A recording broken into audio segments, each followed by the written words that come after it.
Hello everybody and welcome to another video. I hope you're ready to start learning how to do the map data across the globe from FreeCodeCamp. And as you can see, we have a map, some dots, a tooltip and some additional information.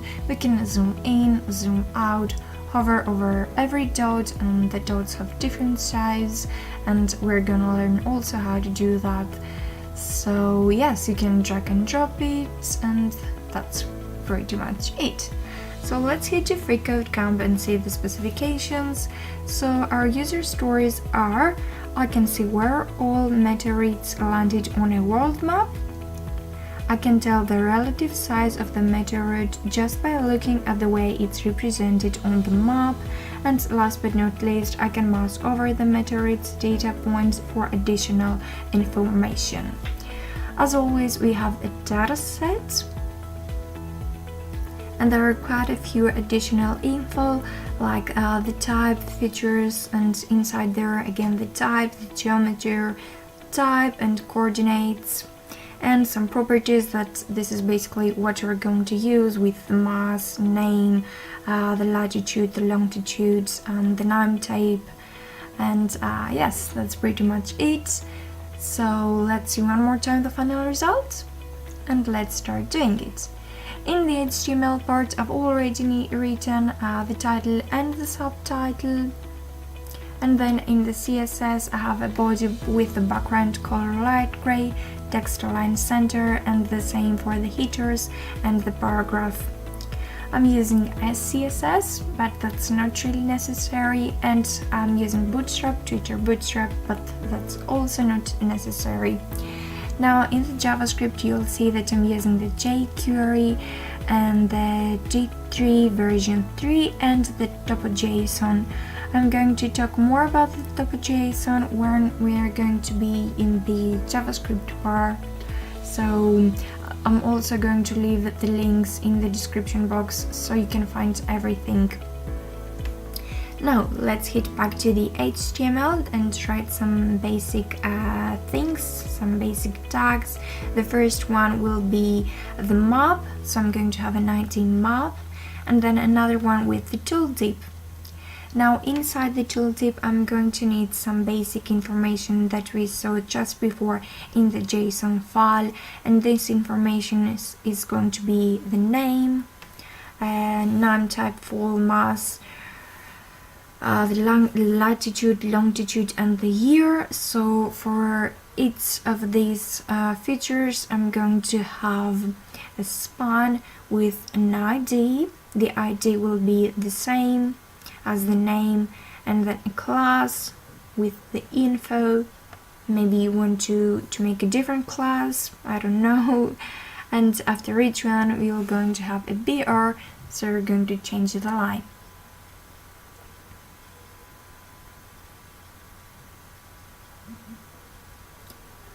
And I don't think that we will need anything else in the HTML, and also the CSS, as you're going to see, will be pretty simple too. The first is going to be the path, and we need a stroke, which is the borders color, and you're going to see later. Then a stroke width, which will be the borders width line, and the country's color for and it will be fill with orange. Now the tooltip is going to have a text align left, a padding of 16 pixels, a background color of light salmon, a border with 1 pixel solid and black, then the width would be auto, and the opacity will be 0, the color will be black, and the position will be absolute. And that's it for the CSS too. So as you can see, we have a pretty simple HTML and a pretty simple CSS. Now let's get to the fun part, which is the JavaScript. As I mentioned before, we are using the D3.js library, and especially the third version, not the fourth one, which is the latest one. The third and the fourth version has some differences, and I personally prefer to use the third version. Now the TopoJson file is an extension of the GeoJSON that encodes the topology, combined with fixed precision encoding for coordinates. TopoJSON is usually much smaller than the GeoJSON. Now D3 works with two types of geographic JSON, the GeoJSON and a format called TopoJSON. There are some differences between these two JSON files. The TopoJSON, which is what we're going to use, is an extension of GeoJSON that encodes the topology. Rather than representing geometries discretely, geometries in TopoJSON files are stitched together from shared line segments called arcs. And I will leave a link in the description box so you can read more stuff about the differences. Alright, let's continue now. The D3 has some internal functionality that can turn the GeoJSON data into screen coordinates based on the projection you set. This is not unlike other libraries such as Leaflet, but the result is much more open-ended, not constrained to shapes on a title, Mercator map. So yes, D3 supports projections too.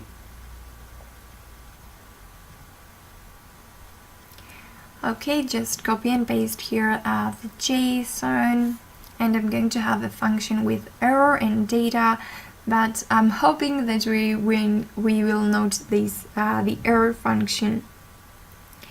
Okay, now let's append the path that we wrote earlier in the CSS, and then you're going to have the datum with TopoJSON, features, data, and inside there you're going to have the data and data.objects.countries, and you're going to add an attribute with D and path. Now let's create a zoom effect. That's not necessary, but I think it adds a nice value to our map. You're going to have a var zoom which equals to d3.behavior zoom, and on the zoom you're going to have a function. This is going to be a g.attribute and transform, translate, and inside there it's always weird writing this attribute with transform and translate, and you have to be very careful not to make a mistake. So yeah, just the d3.event and scale that event. Now continue with the g.selectAll path and an attribute with d and path.projection and a projection. Last but not least, you have to call the SVG with the zoom effect. Okay, now it's time to load the data from the JSON file. And now I think that I made a mistake. Here is the time. Sorry, this is a JSON that you should have added before, and I'm also going to leave it in the description box. And so now you'll need the JSON file from the FreeCodeCamp.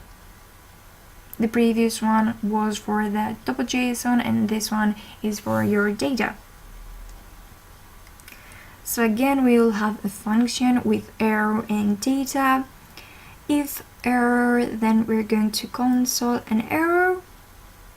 It's pretty simple, but if everything runs correctly, we're going to have a variable locations, which will be equal to data.features, and another variable with hue, which will be equal to 0, and this is going to create actually the circles or the dots.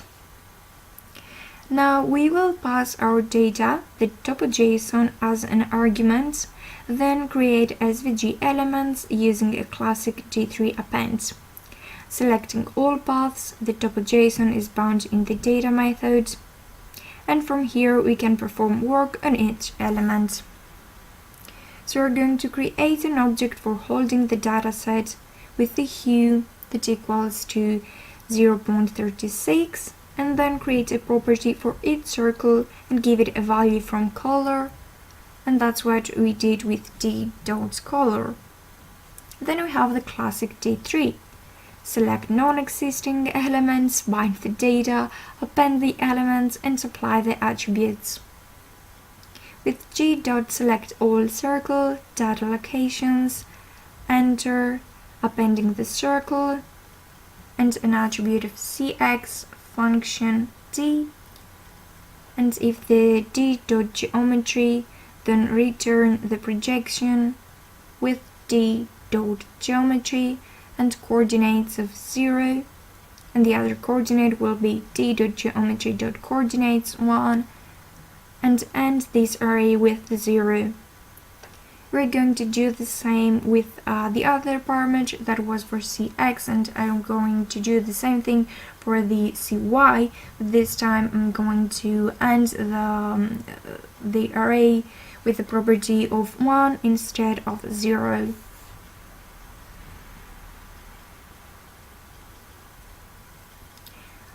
Okay, let me do that.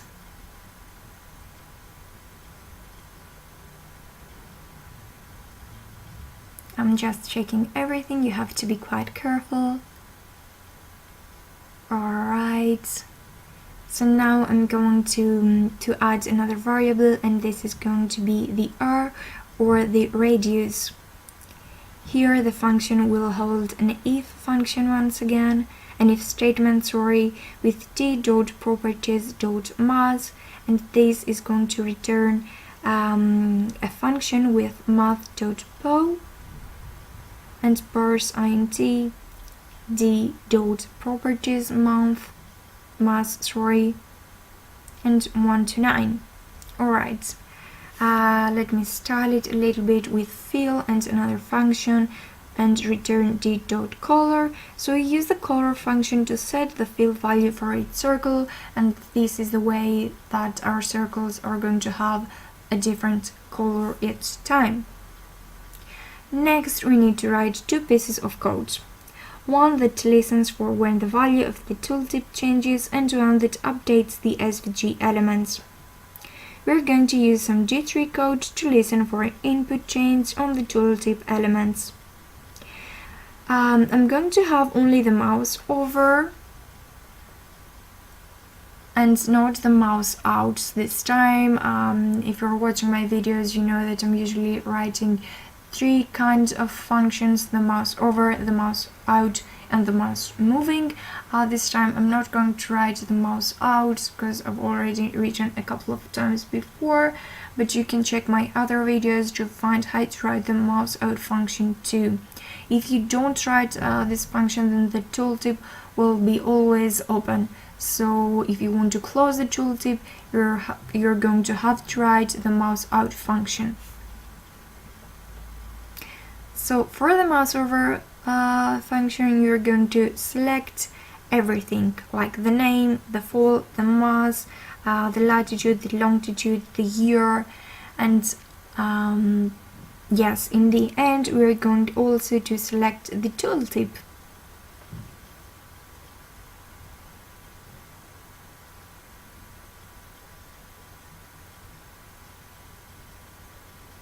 Okay, and I'm almost done with selecting all the properties from the JSON file that we've also written in the HTML. Just the year will be the last one.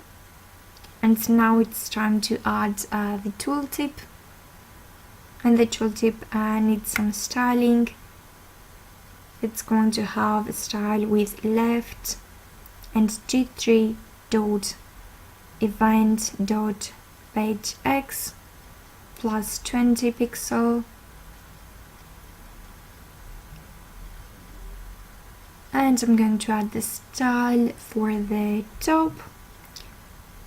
You can pretty much copy and paste it, which will be d3.event.pagey minus 80.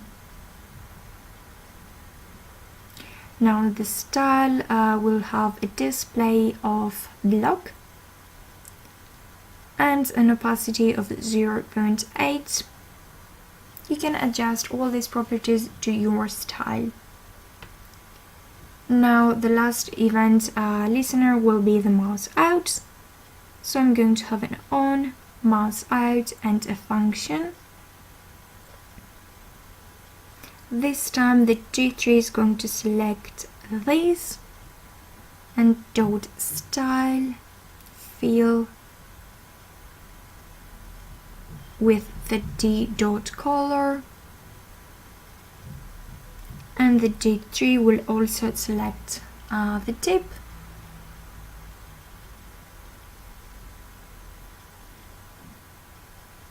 Okay, and last but not least, just style it with the display of none. Okay, let me close everything and add a semicolon, and let's see the result and check if everything is working fine. I can see the tooltip, but now let me check it better to a bigger screen. Okay, I can see the tooltip in every country or in every meteorite. I can see the informations, but I don't think I can zoom in or zoom out. So let's go back to the zoom function. Okay, and here is the problem. I remember I said that you have to be very careful when you write this transform and translates function, but now here I did a mistake. So let me just fix that. You have to join, and then you will have the scale effect, but first I'm going to have to add the d3.event.scale plus. Okay, now I can see the zoom effect. Let me check if everything is working one more time. Alright, so now we have everything. Well, that's it guys, thank you very much for watching. I hope you are having a great day, and if you like this video, please consider share and subscribing. Thank you.